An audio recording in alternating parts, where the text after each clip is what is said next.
Hello everyone, वंदना आप सभी का मोस्ट वेलकम करती हूँ आपके अपने ही चैनल वंदना स्टडी क्लासेस में। बच्चों, हम लेकर आए हैं मासिक टेस्ट पेपर अगस्त माह का कक्षा 12वीं का हिस्ट्री का पेपर सॉल्यूशन। तो आपको मासिक टेस्ट पेपर जो आपका अगस्त माह का है, तो हिस्ट्री का पूरा पेपर आपको सॉल्व करके बताने वाले हैं। तो वीडियो में लास्ट तक ज़रूर बनेगा, क्योंकि आपको पूरा पेपर सॉल्यूशन मिलने वाला है। सभी क्वेश्चन के आंसर आपको इस वीडियो में मिल जाएंगे, तो वीडियो को लास्ट तक देखिएगा। अगर वीडियो आपके लिए थोड़ा सा भी यूजफुल रहा है तो वीडियो को लाइक ज़रूर कर लें, चैनल को सब्सक्राइब कर लें, ज़्यादा से ज़्यादा अपने दोस्तों को भी शेयर कर दें। चलिए बच्चों, स्टार्ट करते हैं। आपका जो पेपर आया था कुछ इस तरह का पेपर है। एक प्रश्न क्रमांक 1 है, रिक्त स्थानों की पूर्ति करें। तो रिक्त स्थानों की पूर्ति करना था। आ बा सा ये 3 क्वेश्चन दिए गए थे इनके। ये क्वेश्चन के आंसर चलिए नीचे देख लेते हैं। प्रश्न क्रमांक 2 है आपका, एक शब्द या एक वाक्य में उत्तर दीजिए।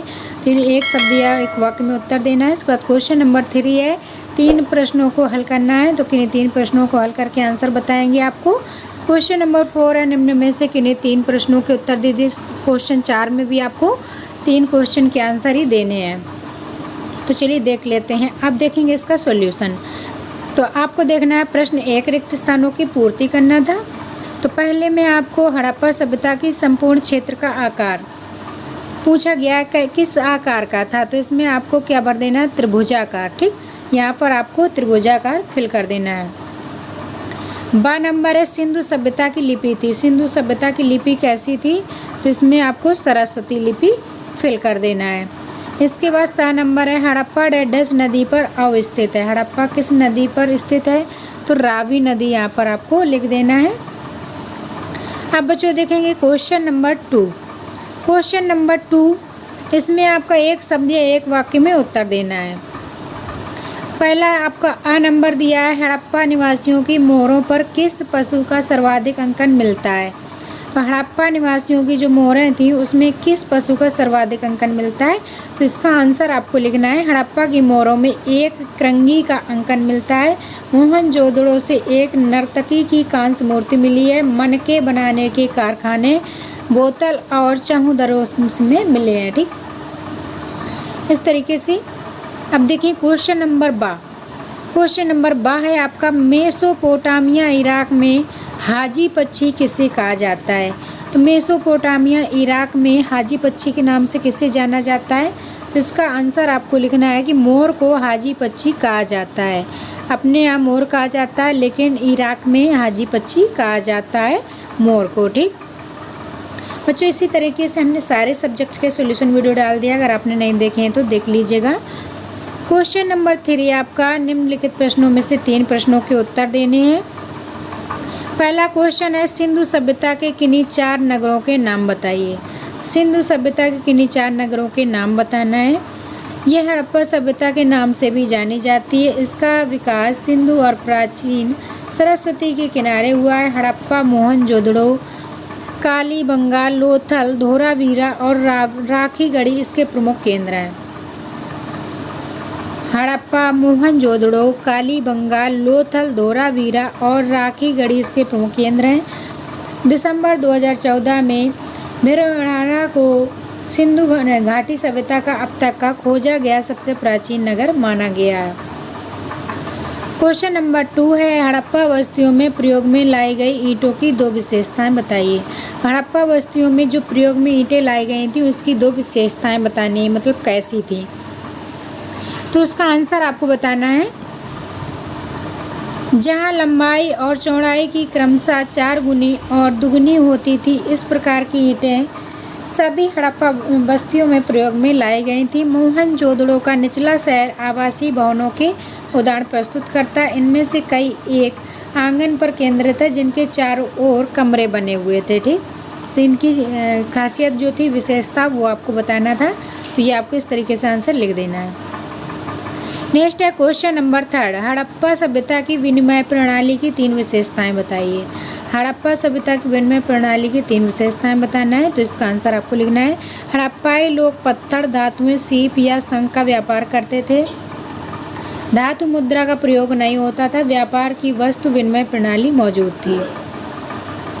क्वेश्चन नंबर 4 है बच्चों। क्वेश्चन नंबर 4 आपको नहीं करना है, केवल 3 क्वेश्चन करने थे। क्वेश्चन नंबर 4 का आंसर हमने नहीं बताया है, इसका आंसर आपको नहीं करना है, केवल 3 क्वेश्चन के आंसर आपको करने थे। कोई आप 3 क्वेश्चन कर लीजिए। इसके बाद देखते हैं क्वेश्चन नंबर 4। क्वेश्चन नंबर 4 में भी आपके निम्नलिखित प्रश्नों में से किन्हीं 3 प्रश्नों के उत्तर ही देने हैं। तो इसमें भी आपके 4 क्वेश्चन होंगे, लेकिन 4 क्वेश्चन में आपके 3 क्वेश्चन ही हल करने होंगे। पहला है आपका प्याज क्या होता है, इसको कीमती क्यों माना गया है। तो ये प्याज क्या होता है इसको बताना है।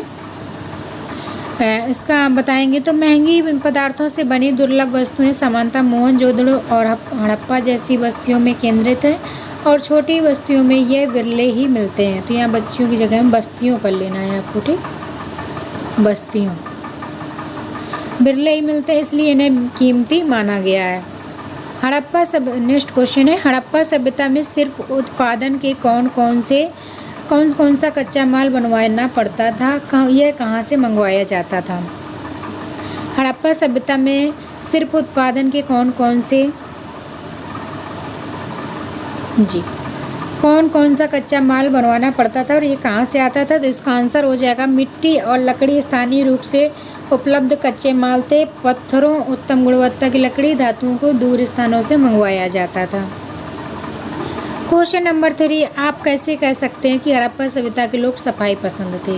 तो मतलब हड़प्पा सभ्यता के लोग जो थे वो सफाई पसंद थे, आप ऐसा कैसे कह सकते हैं, अपने विचार आपको देना है। तो इसका आंसर आपको लिखना है, पॉइंट फर्स्ट लिखेंगे, लगभग प्रत्येक घर में एक स्नानागार गृह होता था। दूसरा एक है कलियों की नालियाँ ढकी हुई थी और उनकी नियमित रूप से सफाई होती थी। तो यहाँ पर आपको गलियों कर लेना, ठीक, गलियों की नालियाँ ढकी हुई थी और उनकी नियमित रूप से सफाई होती थी। मोहनजोदड़ो के दुर्ग पर मिले विशाल स्नानागार विशेष अवसरों पर सामूहिक स्नान करते थे।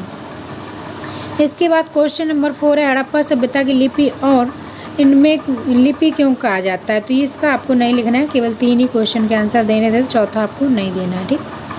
ये था आपका पूरा हिस्ट्री का सॉल्यूशन क्लास 12 का। अगर बच्चों ये वीडियो आपको पसंद आया हो, आपके लिए यूजफुल रहा हो, वीडियो को लाइक कर लें, चैनल को सब्सक्राइब कर लें, ज़्यादा से ज़्यादा अपने दोस्तों को भी शेयर कर दें। चलिए मिलेंगे नेक्स्ट वीडियो में, bye bye, thanks for watching.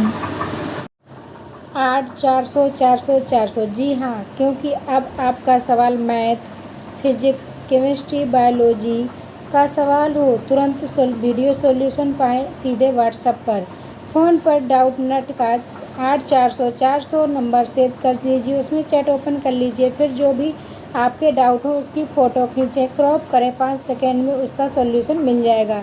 For class 6 से 12 IIT JEE mains and advance NEET सभी स्टेट बोर्ड के बच्चों के लिए अभी जाइए अपने व्हाट्सएप पर 8 400 400 व्हाट्सएप कीजिए और उन्हें आउट कीजिए। लिंक